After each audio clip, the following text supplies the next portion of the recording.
At issue this morning, concussions. There is growing concern that student athletes are at risk from those potentially serious head injuries. But are helmets the answer? Viglienzoni joins us with more from a study that raises some questions about their effectiveness. Good morning. Good morning, Julie. We should first note that the study does not say student athletes should stop wearing safety equipment, but it does say that headgear like helmets might actually not be as helpful as we think.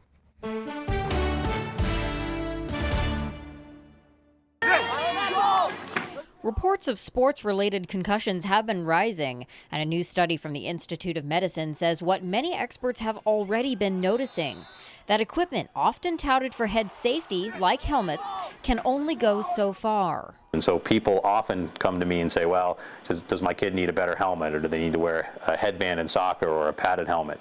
And the truth is, I tell them that, that helmets are good, but helmets' limitations are to sort of protecting you against the big injuries, skull fracture. They don't seem to be able to protect you against concussion. So while the helmet, face mask, mouth guard, or other gear may help to stop something from breaking, it can't stop the brain from sloshing around in your head if you're hit. And that, experts say, is what causes the concussions. But we still haven't really come up with data to say this is the concussion threshold.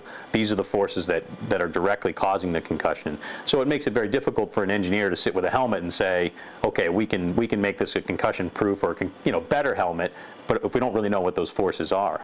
The report recommends a national system to better track concussions and says more research is needed to figure out whether better headgear might be an answer. It also says there isn't enough data about athletes at younger ages, something local experts agree with. At every grade level, have some sample that says, okay, here's what happens. But the thing to remember about brain injury is you can't apply a cookie-cutter approach. Because each person's brain is unique, it's hard to pinpoint exact effects of head impacts or treatment plans. And it can be hard to diagnose concussions since it primarily relies on the individual to identify their symptoms instead of using objective diagnostic markers. And because many athletes don't want to be taken out of play, they ignore their symptoms. Culturally, we need to say to kids, going back to the game isn't worth it.